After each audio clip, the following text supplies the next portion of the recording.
তা থেকে উৎখলিত হয়, শুক্রাণু বের হয় 7 মিলিয়ন। 7 মিলিয়ন মানে হলো 6 কোটি। 6 কোটি শুক্রাণু সেখানে বের হয়। তার মানে 6 কোটি যদি শুক্রাণু বের হয়, এবার দেখেন আল্লাহ আপনাকে কোথা থেকে এনেছেন। তার মানে সূর্যের কিরণ থেকে, বৃষ্টির পানি থেকে, ফল ফ্রুট থেকে, তার মানে শুক্রাণু। তার মানে দুইটা যখন অ্যাপ্রোচিং হলো 6 কোটি আর 7 মিলিয়ন সেখানে শুক্রাণু বের হলো। এবার দেখেন সায়েন্স বলেছেন, তারা গবেষণাগার তিনারা বলেছেন, তার মানে 7 মিলিয়ন 6 কোটি যখন শুক্রাণু বের হয়, এবার দেখেন 6 কোটি শুক্রাণু কত মানুষ হবে। এবার দেখেন 6 কোটিতে 5,99,99,99,000, 5,99,99,999টি গোসলের পানিতে সেটা ধুয়ে মুছে চলে যায়। আর ওই একটা শুক্রাণু থেকে আল্লাহ আমাকে আপনাকে 6 কোটি থেকে আব্দুল কাইয়ুমকে পৃথিবীতে এনেছে। তারপরে আমার আল্লাহ বলছেন, ওয়া কুনতুম আমওয়াতান, তোমরা ছিলে নিস্পেরান। এমন একটি সময় তোমাদের অতিবাহিত হয়েছিল, সারা পৃথিবীর কেউ তোমাকে চিনত না, কেউ জানতো না। এতগুলো শুকনানোর ভিতর থেকে আমি আল্লাহ তোমাকে বাছাই করে পৃথিবীতে আনয়ন করেছি। আমার নাম হলো কাদির। তাহলে একবার এই তফসিলটা বুঝে, 6 কোটি 5,99,99,999টি সব গোসলের পানিতে চলে গেল। আর সেখান থেকে আপনাকে আমাকে পৃথিবীতে এনেছে। তা আমাদের সৃষ্টিকর্তাকে তিনি হলেন আল্লাহ সুবহানাহু ওয়া তাআলা। তাহলে আল্লাহ বলছেন, তোমরা তখনই আমার পরিচয় পাবে, ফালিয়ানজুরিল ইনসানু মিম্মা খুলিক। তোমরা যদি তোমাদের সৃষ্টির সূচনা যদি তোমরা জানো, তাহলে তোমরা আমার পরিচয়টা পেয়ে যাবে। তা আমরা পেলাম না পরিচয়। আল্লাহ কত বড় কাদির, কত বড় ক্ষমতাবান। এবার আপনাকে বলছি, দেখেন, আমাদের তিনি হায়াত দেন, তিনি মওত দেন, তিনি হলেন আমাদের আল্লাহ, তিনি আমাদের রব।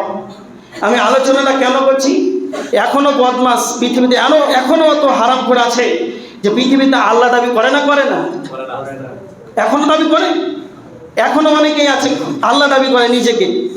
যেমন ইতিহাস, ফেরাউন তিনি নিজেই বলেছিলেন, সূরা নাজিয়াতের 24 নম্বর আয়াত, আনা রব্বুকুমুল আ'লা, আমি সবচাইতে তোমাদের বড় রব। ফেরাউন দাবি করেছিলেন। অন্যত্র সূরা আল কাসাস 38 নম্বর আয়াত, ফেরাউন তিনি নিজে বলেছিলেন, মা আমিনতু লাকুম মিন ইলাহিন গায়রি, আমি তোমাদের রব ব্যতীত অন্য কোন রব আছে কি তা আমার জানা নাই। এটা ফেরাউন বলেছিলেন।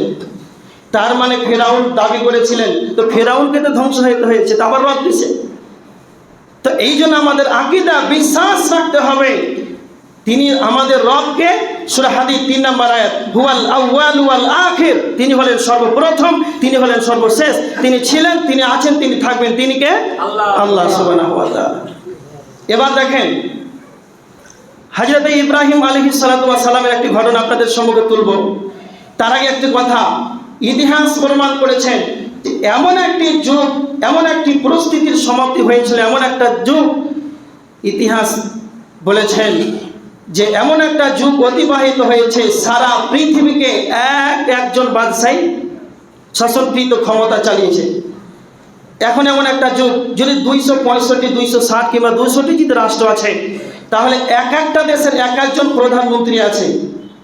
আর এমন একটা যুগ অতিবাহিত হয়েছে, সারা পৃথিবীকে একাই রাজত্ব করেছেন। তো কারা?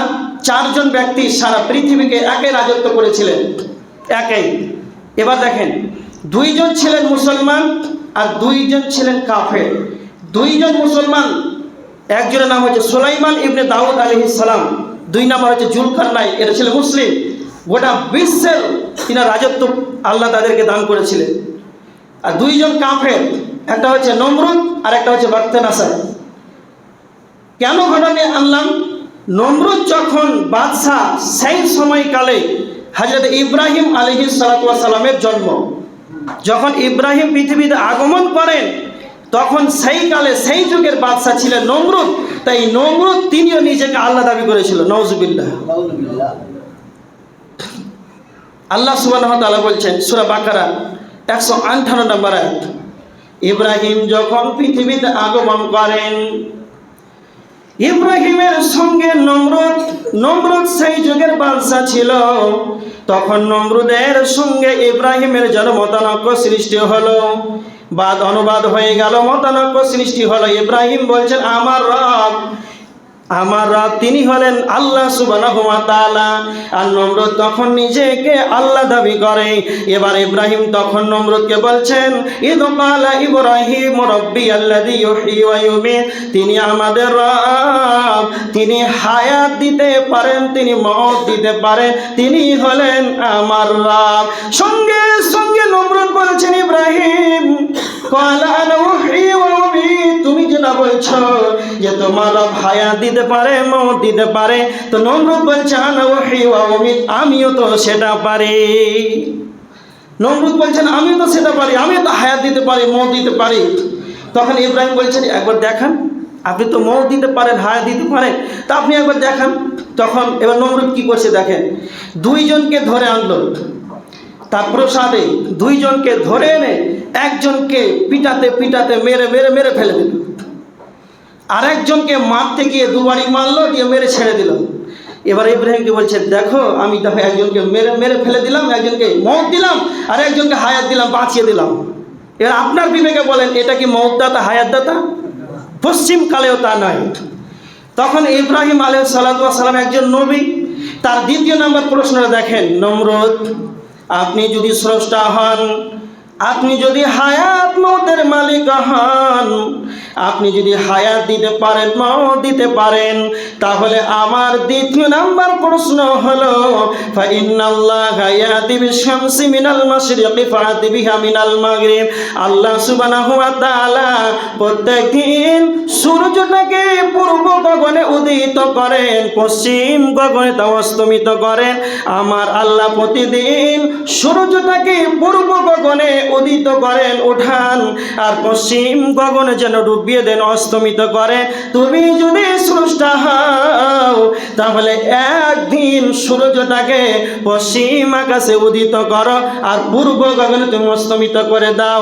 তখন আমার আল্লাহ বলছেন, ইব্রাহিমের তখন নমরুদের তখন চাক্কা জাম হয়ে গেল, সে হতভম্ব হয়ে গেল। আল্লাহ বলেছেন আল্লাহু লা ইয়াহদিল কওমাদ যালিমিন। এই কথা শোনার পর কত তুমি স্রষ্টা, কত বড় রব, তাহলে পশ্চিম গগনে সূর্যটা একদিন উঠিয়ে দেখাও। তখন দেখে নমরুদ এ হতভম্ব হয়ে গেল, আর কি করবে, এর ক্ষমতা আছে? আর কোনো ক্ষমতা নাই। হযরত ইব্রাহিম আলাইহিস সালাতু ওয়াস সালাম এর ঘটনা খুব চমৎকার ঘটনা। আর একটা ঘটনা শুনি, একজন নবী, এটা সূরা বাকারা 207 নম্বর আয়াত, তিনি আল্লাহকে বলছেন, আল্লাহ রব্বি, হে আমার রব, আরিনি কাইফা তুহিল মাউতা, আপনি আমাকে দেখান আপনি কি করে মুরদাকে জীবিত করেন, মৃত্যু ব্যক্তিকে আপনি কি করে জীবিত করেন। এবার কথা হলো হযরত ইব্রাহিম একজন নবী, তো বিশ্বাস করে না? করে। আল্লাহ সুবহানাহু ওয়া তাআলা ইব্রাহিম আলাইহিস সালাতু ওয়াস সালামকে বলছেন, ক্বালা আওয়ালাম তুমিন, ইব্রাহিম তুমি কি বিশ্বাস করো না? ইব্রাহিম তার কথার আল্লাহর জবাবে তিনি বলেছিলেন, ক্বালা বালা, অবশ্যই বিশ্বাস করি, ওয়ালাকিন লিয়াতমাইন্না কলবি, যদি আমার অন্তরের, যদি একবার আমি স্বচক্ষে নিজের চোখে দেখতে পাই, তাহলে ওয়ালাকিন লিয়াতমাইন্না কলবি, তাহলে আমার যেন অন্তরটা প্রশান্তি লাভ করত, আমার জীবনে যেন শান্তি পেত। এই জন্য আমি একবার স্বচক্ষে নিজে কেমন করে আপনি মুরদাকে জীবিত করেন সেটা আপনি আমাকে দেখিয়ে দেন। তখন আল্লাহ বলেন, ইব্রাহিম ক্বালা ফাখুয আরবা'তাম মিনাত তায়রি ফাসুরহুন্না ইলাইকা সুম্মা জা'আল আলা কুল্লি জাবালিন মিনহুন্না জুযআন সুম্মা দু'হুন্না ইয়াতিনাকা সা'য়া। ইব্রাহিম তুমি 4টা পাখিকে ধারণ করো, 4টা পাখিকে তুমি ধরো, 4টা পাখিকে ধরার পর তাদেরকে পোষ মানিয়ে নাও, তাদেরকে মাংস করে নাও, টুকরো টুকরো করে মাংস করার পর তাদেরকে তুমি মিশ্রিত করে নাও। 4টা পাখির মাংসকে যেন যেন জমা করার পর যেন সেটাকে মিশ্রিত করা হলো। 4টা পাহাড়ে রেখে দাও। 4টা পাহাড়ে যখন রাখা হলো, আল্লাহ বলেন ইব্রাহিম সুম্মাদউহুন্না ইয়াতিনাকা সায়া, এবার তুমি তাদেরকে ডাকো, তোমার আহ্বানে তারা ফিরে আসবে। পাখির পোষমান পাখি তাদের নাম রেখেছিলেন ইব্রাহিম আলাইহিস সালাম। তাদের নাম ধরে ধরে ডাকে, পাহাড় থেকে তাদের মাংস হাড় স্ট্রেচার বডি তৈরি হলো। ইব্রাহিমের সামনে পাখি যেন উঠতে আরম্ভ শুরু করলো। তো আমার আল্লাহ বলেছেন আমি হলাম হায়াত মওতের মালিক, আর বাকি সারা পৃথিবীর বুকে যারা রব দাবি করে রে, এটা হলো পৃথিবীর বুকে সব চাইতে শিরিক খানেওয়ালা। এরা ভবিষ্যৎ করবে, আগামী তো করেছে, বরঞ্চ বর্তমান এখনো অনেকে আল্লাহ দাবি করে। এগুলো সব ধোঁয়া, এগুলো কোনো অস্তিত্ব নাই। ফেরাউন দাবি করেছিলেন আমি রব, তাকে এখনো শুয়ে আছে একটা মশা মাছি তাকে স্পর্শ করে না। নমরুদ আল্লাহ দাবি করেছিল তাকে একটা মাছিতে, তার একটা মশাতে তাকে মৃত্যুবরণ করেছে দুনিয়া থেকে। নমরুদকে দুনিয়া ছেড়ে চলে যেতে হয়েছে। যখন একটা নমরুদ বাদশা ছিল, তার নাক দিয়ে একটা মশা প্রবেশ করলো, তার মাথায় যেন সে আঘাত হতে লাগলো, কামড়াতে শুরু করলো। এই যন্ত্রণায় যেন মাথা ছটফট করেছে। করতে করতে করতে তার প্রজনকে বলছেন আমার মাথায় বাড়ি মারো কেন, আমার মাথায় যেন যন্ত্রণা করেছে। এইভাবে মারতে মারতে মারতে বলছে জুতোর বাড়ি মারো, জুতোর বাড়ি মেরে মেরে তার প্রজনা তার মাথাকে চৌচির করে দিল। মশা মাথা থেকে বের হয়ে গেল। নমরুদকে দুনিয়া ছেড়ে চলে যেতে হয়েছে। তো আমার আল্লাহ বলছেন দুনিয়াতে যারা রব দাবি করেছে এদেরকে জমিনের বুকে সহিত করে দিয়েছি আমি আল্লাহ। এরা কোনোদিন মালিকানা হতে পারে না। আমি হলাম তোদের রব, আমি তোদেরকে পানি থেকে সৃষ্টি করেছি, আবার তোদেরকে মারব, সুম্মা ইউবিতুকুম, আবার তোমাদেরকে জীবিত করব, সুম্মা ইউহয়িকুম, আবার তোমাদেরকে জীবিত করব, সুম্মা ইলাইহি তুরজাউন, তোদেরকে আমার কাছে আসতেই হবে। ইন্না ইলাইনা ইয়াবাহুম, তোমাদের আমার নিকটে তোমাদেরকে আসতেই হবে। সুম্মা ইন্না আলাইনা হিসাবাহুম, অতঃপর আমার কাছে হিসাব বুঝিয়ে দিতে হবে। তোমাদের রব আমি হলাম তোমাদের সর্বশক্তিমান। ইন্নাল্লাহা আলা কুল্লি শাইইন কাদির। তাহলে আলোচনা চলছিল যে আমরা যদি আমাদের রবের পরিচয় যদি জানতে পারি, তাহলে আমাদের ইবাদত আল্লাহর কাছে কবুল হবে। এখানে আর কোনো সন্দেহ থাকার কোনো আমাদের প্রশ্ন নাই, সন্দেহ করার কোনো অবকাশ নেই। যা দিলাম কোরআন থেকে দিলাম, এতে কোনো সন্দেহ নাই। আমাদের রব তিনি হলেন আল্লাহ সুবহানাহু ওয়া তাআলা। এবার দেখেন, আমি যখন মসজিদে আসলাম, আমাকে আপনাদের মসজিদের কমিটি বলেছেন যে আমাদের যুবক জেনারেশন থেকে কিছু আলোচনা করবেন। আমি নিয়োগ করেছিলাম যে আপনাদেরকে এই বিষয়টা আজকে শোনাবো। যাই হোক, আর 10 মিনিট আপনাদের যুবক সম্পর্কে আমি কিছু বলি। যারা যুবক জেনারেশন আছেন তারা খুব কাম করে শুনেন। জৈবন কাল এমন একটি কাল, জৈবন কাল মানুষের 3টি কাল, একটা শৈশবকাল, একটা যৌবন কাল, একটা বার্ধক্য কাল। আল্লাহ সুবহানাহু ওয়া তাআলা 3টা কাল দিয়েছেন, তবে আপনি চাইলেও পাবেন আর না চাইলেও পাবেন। কেউ যদি দোয়া করে যে আল্লাহ আমাকে আবার শিশুকাল দেওয়া হোক, এটা চাইলে পাওয়া যাবে না। আর সময় আসলে আপনি চান আর না চান আপনাকে দেওয়া হবে, কিন্তু সঠিক কাজে আপনাকে ব্যবহার করতে হবে।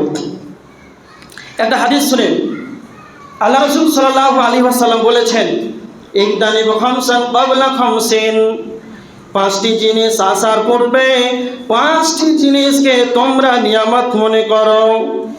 5টি জিনিস আসার পূর্বে 5টি জিনিসকে তোমরা নিয়ামত মনে করো, কেননা এক চান্স দেওয়া হবে, দ্বিতীয়বার আর চাইলেও পাওয়া যাবে না।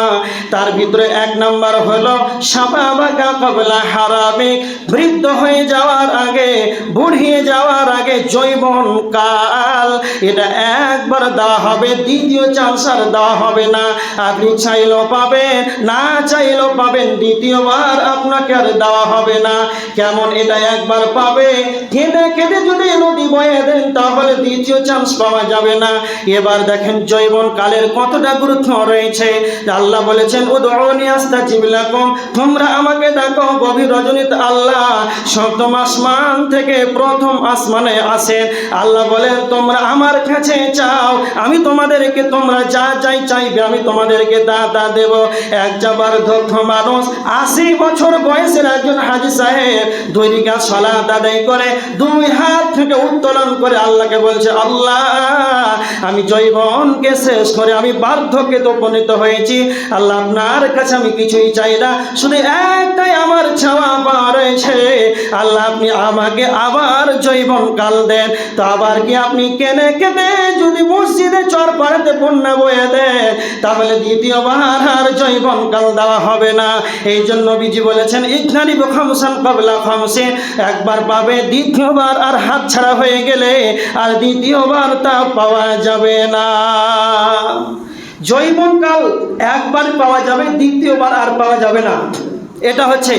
আর একজন দার্শনিক তিনি কত সুন্দর কথা বলেছেন জানেন, যে এই যৌবনকাল এমন একটা কাল, যদি কালে তুমি দুনিয়াতে এই যৌবনকালে যদি দুনিয়াতে ইবাদত না করো, তাহলে তুমি আফসোস করবে কিয়ামতের ময়দানে। খুব ভালো করে শুনে, যদি কালে যৌবনকালে ইবাদত না করো তাহলে তোমাকে আফসোস করতে হবে কিয়ামতের ময়দানে। পরকালে যৌবনকালে যদি তুমি ইবাদত না করো তাহলে তোমাকে আফসোস করতে হবে পরকালে।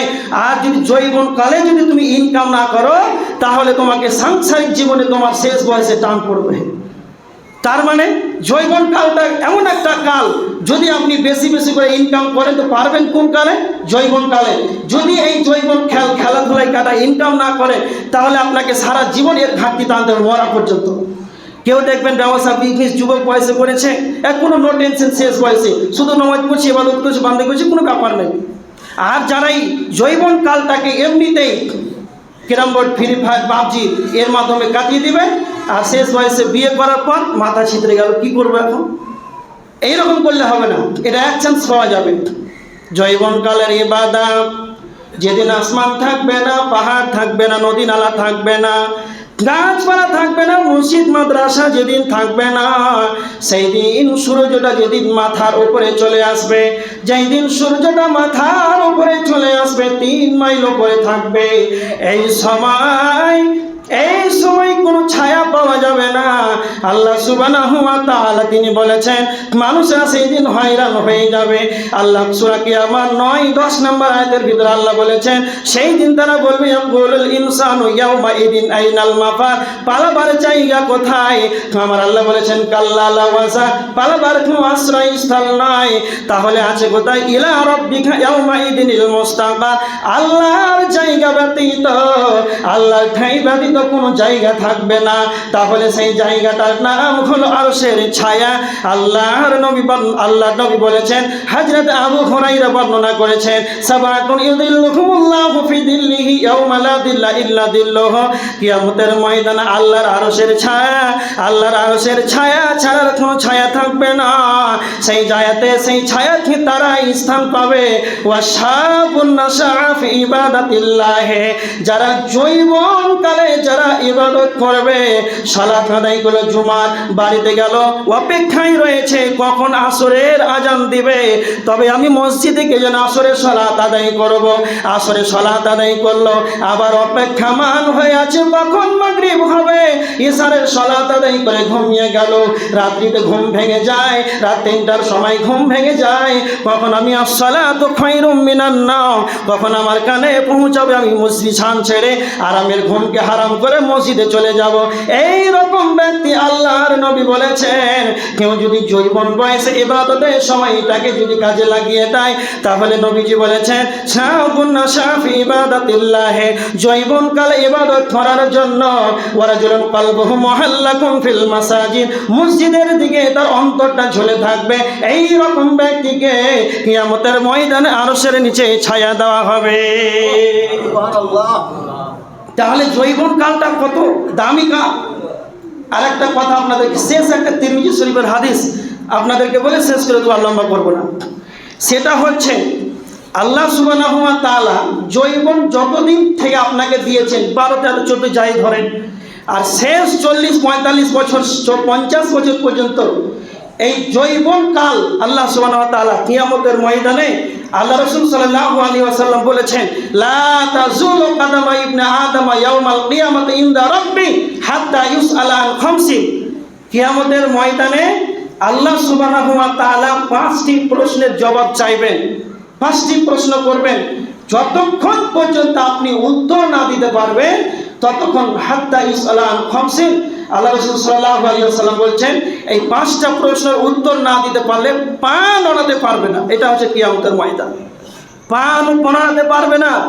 তার ভিতরে 1 নাম্বার প্রশ্ন হবে আন উমরিহি। আল্লাহ বলেন, তোমাকে যে বয়স দেওয়া হয়েছিল, তোমাকে যে সময় দেওয়া হয়েছিল, জীবন দেওয়া হয়েছিল, ফিমা আবলা, তুমি সেটাকে কোথায় খরচা করেছো? হিসাব দিতে পারবেন? আর বিশ্লেষণ করবো না, সময় কম। আপনাকে যেটা সময় দেওয়া হয়েছে, তিরমিজির হাদিস, আল্লাহ রাসূল সাল্লাল্লাহু আলাইহি ওয়াসাল্লাম বলেছেন, আমার উম্মতের গড় বয়স হলো 60 থেকে 70 বছর। আপনার এই 60 থেকে 70 বছরে একটা মিনিট, একটা সেকেন্ড, একটা ঘন্টা, একটা সপ্তাহ, একটা বছর, একটা যুগ, এই করে আপনার 70 বছরে আল্লাহ হিসাব দিবেন। তা আপনি, আল্লাহ যদি আপনাকে 60 বছর বয়স দেয়, তা আপনাকে আল্লাহ হিসাব আল্লাহকে দিচ্ছেন যে আল্লাহ, আমি 30 বছর ঘুমিয়েছিলাম 12 ঘন্টা রাত, তারপরে আমি 30 বছরের মধ্যে 29 বছর ইবাদত করেছিলাম, তার ভিতরে আমি 11 মাস 29 দিন অসুস্থ ছিলাম, আর একদিন চায়ের দোকানে ছিলাম। আল্লাহ বলবেন কেন? আল্লাহ যদি কিয়ামতের দিন বলে দেয় কেন, তাহলে একটা হাদিস রয়েছে, কিয়ামতের দিন যদি আল্লাহ বলে দেয় কেন, তাহলে তার বিপদ আছে, আর আগে বাড়ানো যাবে না। এখানে চরপাড়া মসজিদে আমাকে ডাকা হয়েছে যেন 12টার সময় চলে আসে। আমার 12টা 10 মিনিট হয়ে গেল, 10টি মিনিট লেট হয়ে গেল।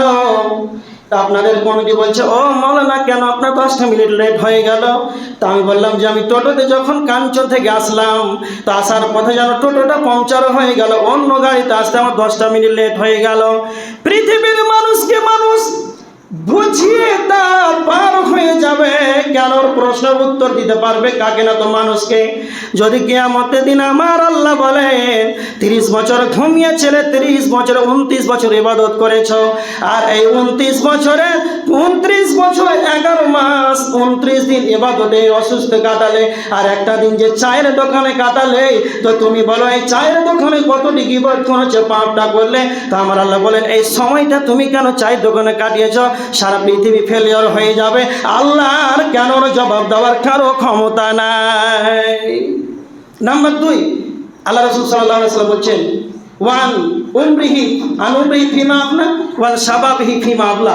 আল্লাহ দ্বিতীয়তে বলবেন যে আমি তোমাকে যৌবন কাল দিয়েছিলাম, তো এই নেশা নদীর ধারে যাবে আর মদ পান করবে, নেশা পালন করবে, এই জন্য তোমাকে যৌবন এই জন্য দিয়েছিলাম যে ফ্রি ফায়ার খেলবে, পাবজি খেলবে, ক্যারাম বোর্ড খেলবে বাজারে, আর চুলকে এরকম হিরো কাটিং ইহুদিদের মতো ছাড়বে, আর রাস্তা রাখে দেখে বেড়াবে, এই জন্য তোমাকে যৌবন কালটা দেওয়া হয়েছিল।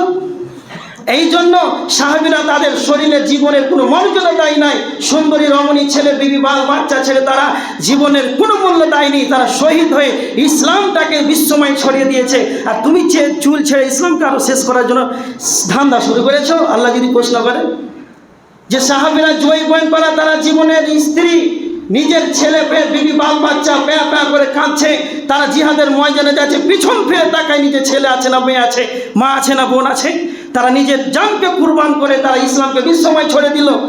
আর তোমরা ইসলামকে পাক ভারতে, পাকিস্তান, বাংলাদেশের মাটিতে ইহুদিদের কাটিং চুল কেটে ইসলামকে শেষ করা দান দেয়। তুমি বলো এই সময়টা কেন তুমি যৌবনকালটাকে এই কারণে কাটিয়েছো কেন? তাহলে জবাব দেওয়ার কোনো ক্ষমতা নাই। যারা যুবক আছেন তাদেরকে আমি পরামর্শ দিয়ে গেলাম, ইবাদতের মাধ্যমে কাটান, আরও সে নিচে ছায়া পাবেন। আল্লাহ যেন আমাদের সকলকেই বুঝার তৌফিক দান করুক, আল্লাহুম্মা আমিন। যারা এখন অসুস্থ, আল্লাহ তুমি তাদের সকলকেই সুস্থতা দান করো, আল্লাহুম্মা আমিন। যারা এখন পর্যন্ত যারা সালাত আদায় করে না,